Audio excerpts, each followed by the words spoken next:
Good morning. This is January 20th, 2017.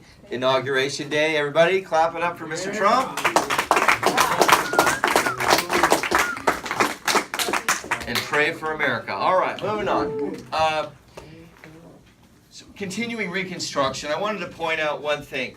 13th Amendment says neither slavery nor involuntary servitude except as a punishment for crime will have duly convicted shall exist within the United States. What does this mean, except as punishment for crime?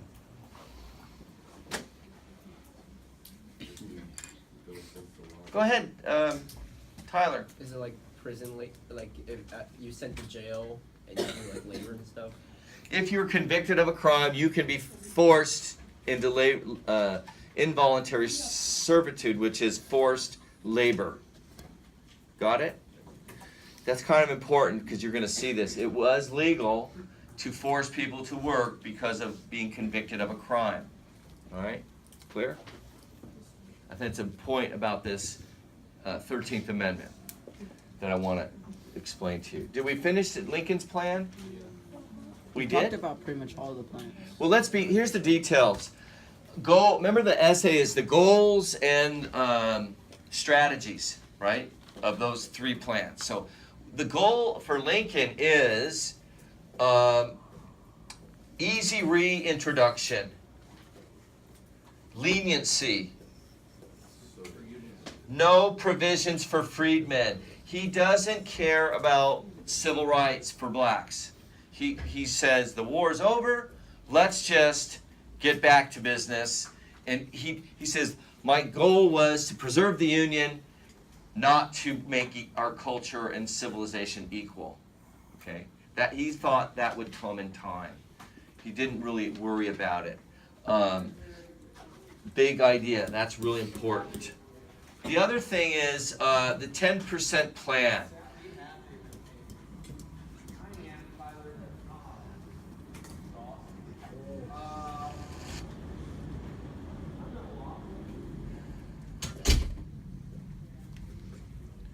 He says when 10% of the Confederates who are eligible to vote take an oath, they can come back to the Union. Very easy introduction. They have to take an oath, all property will be restored, full pardon for the Confederate leadership. They have to embrace abolitionism, or the 13th Amendment. Pretty easy, okay? You got the details so I can move on? Yes.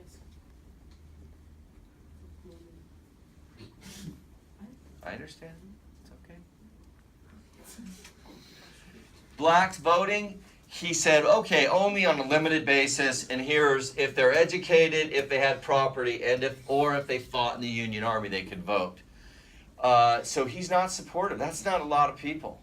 That's not a lot of 4 million former slaves. It's not very many. Did you say and? Like they had to be all three, or they could be one of? Well, generally these three. Not necessarily all at once. For sure, a lot of these guys did not have these. So these would be the circumstances. If they were educated, they could vote. If they had property, they could vote. And if they were served in the Union Army, they could vote. Oh. But it's going to be a moot point because he's going to be dead. Lincoln dies eventually, right after this. Congress. Did Congress like Lincoln's plan? The answer is no. It's not punitive. It's too easy. You just know what the word punitive means? Punishment. If you say, like in legal cases, we want punitive damages, it's the company did something wrong, and so they're being punished with a fine. You see? Okay. They wanted support for freedmen, and they put in this thing called the Wade-Davis Bill. The Wade-Davis Bill is much more strict. Do you remember that from the reading? I hope so. But here are the details in case you needed it. Disenfranchisement of former Confederates. That's a big one.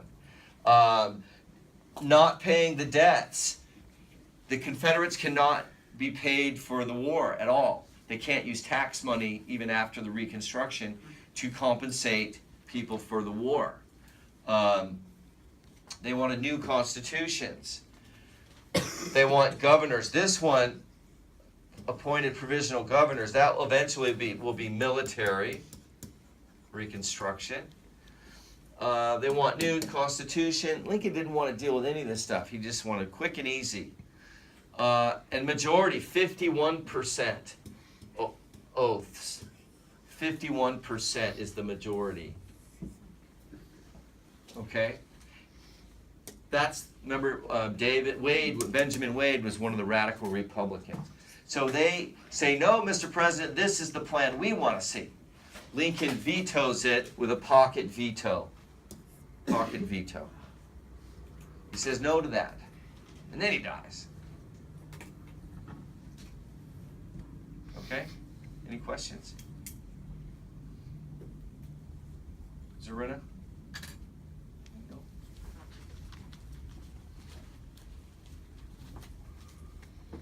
Yeah. Would it have swayed his opinion on matters of Reconstruction if he didn't have that? If he would have lived? Yeah. Man, I wish he. Don't know. Probably not. He wanted to. He said, "Look, we just got through this massive war. Let's get back to normal as quick and easy as possible."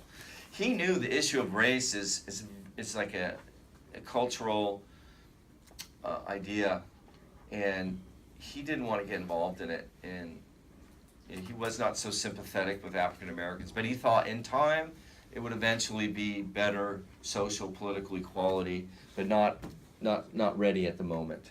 So he's not a big advocate for civil rights. Yeah,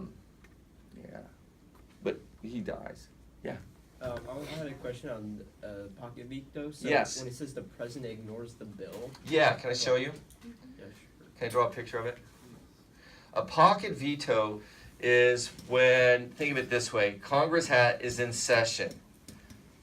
Right now Congress is in session, means both houses, etc. If they send a bill to the president while they're in session, like to the pres, he has three options. One, he signs it, it becomes law.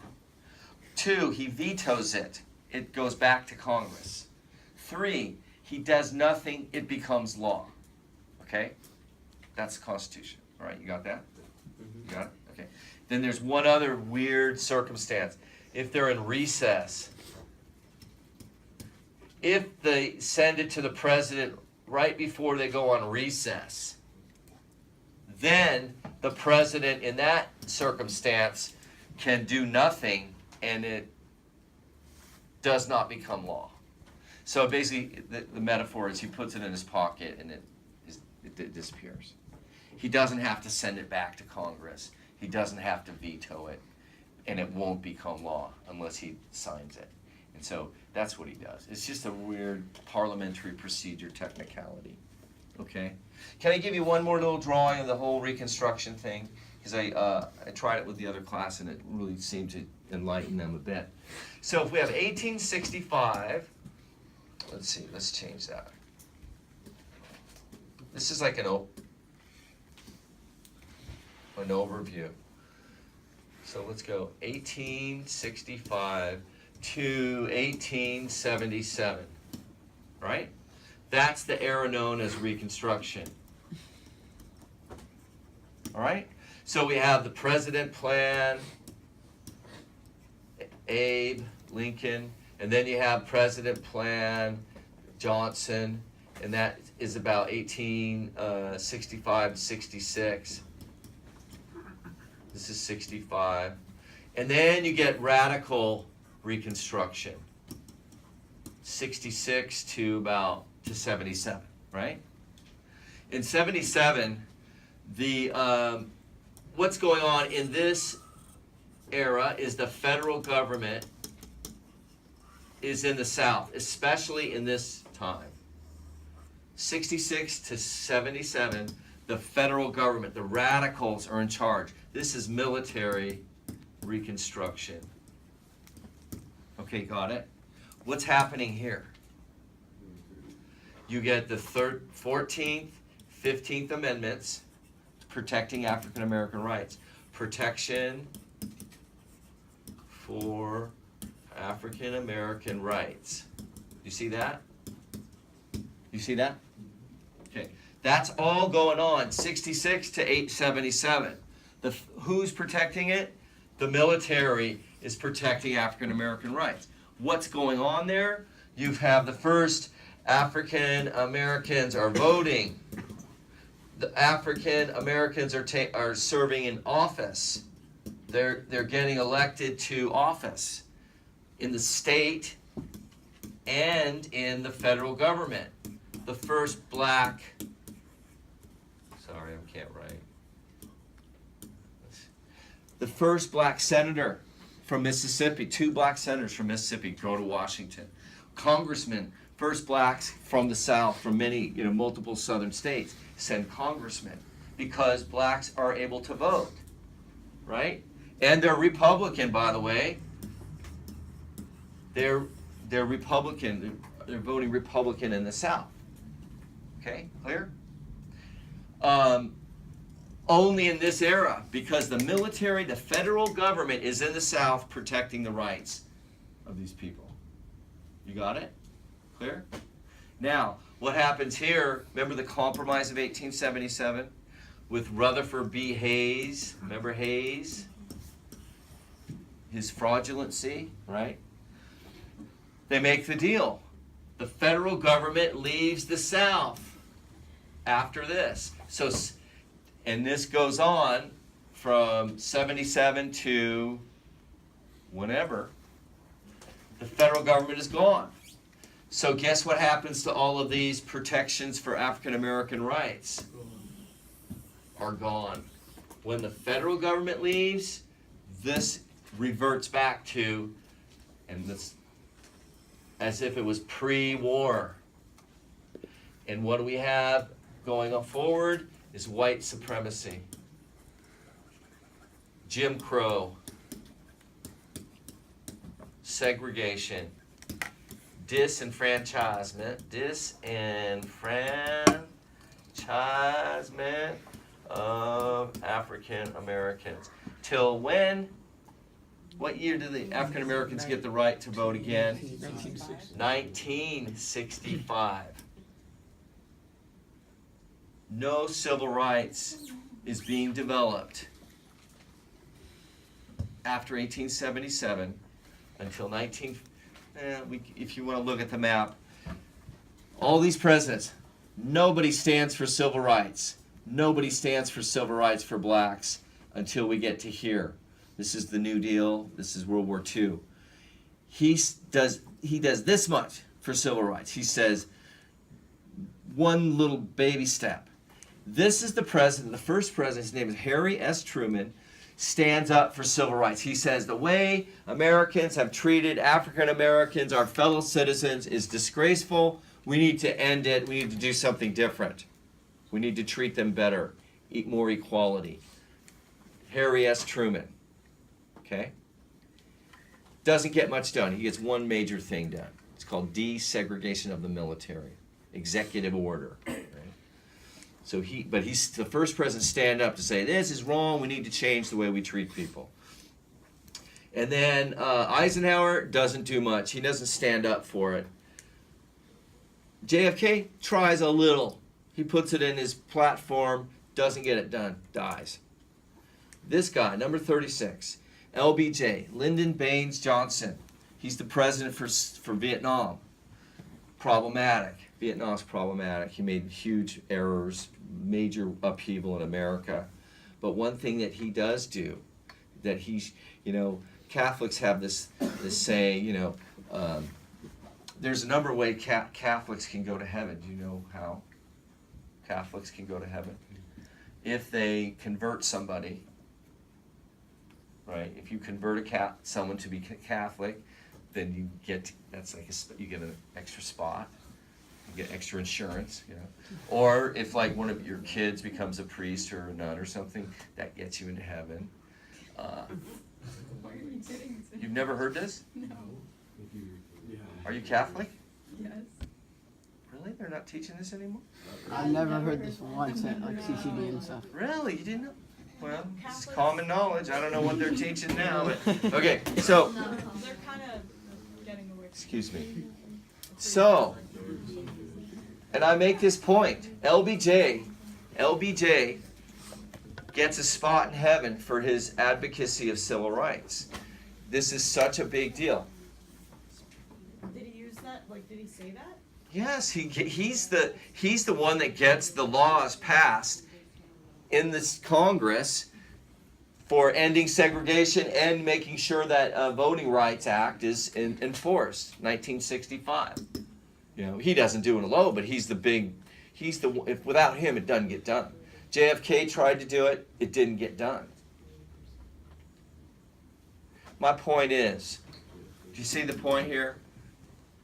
All this era, there's no development for civil rights until we get to the 20th century, 1954 is Brown versus Board. And if you don't think, and now this relates to our modern issues, this legacy of slavery and being second-class citizens in America affects the development of the African American community. And anyone who thinks, oh no, they should be able to change their culture, or that shouldn't affect them today. The fact of the matter, it does. You can't. I don't see how any reasonable person can say, "Oh yeah, we'll forget all this," and they are on an equal level with whites.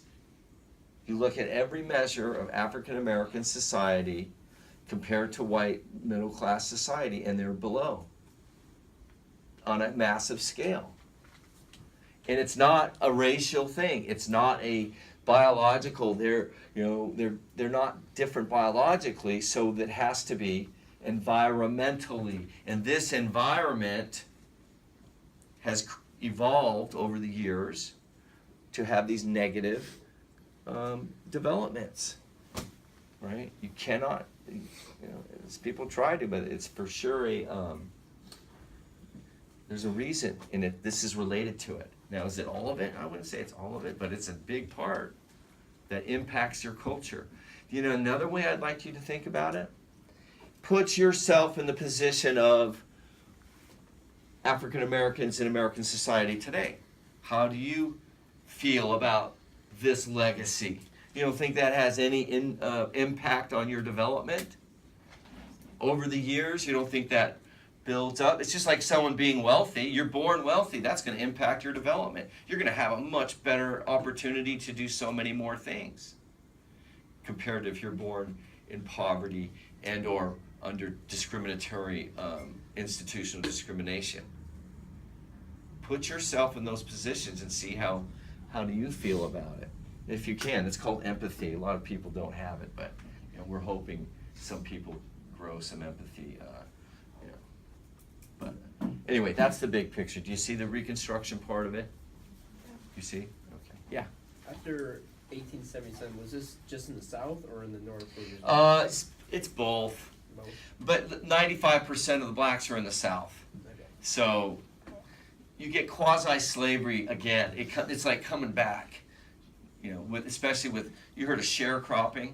Look for that this weekend, because we may not get to it Monday. But sharecropping is, how they basically control blacks to stay on the land through debt. We'll see. We'll get to it hopefully. Yeah. Back to the Compromise of 1877. I remember reading that it had other underlying factors like cabinet positions for the Republican or Democrat. Say it again. They were in the Compromise of 1877. Yes. The Democrats were securing the cabinet position under Hayes, and because Hayes was not Hayes. Yeah, there's a little of that, but out of South Africa. keep it simple. The Compromise of 1877, there was fraud in the election in the South. Okay, there were traditional Democrat areas of states that all of a sudden are overwhelmingly Republican. They contest the election, they have a committee meeting, and they make a deal. We'll take the troops out of the South, we'll end Reconstruction.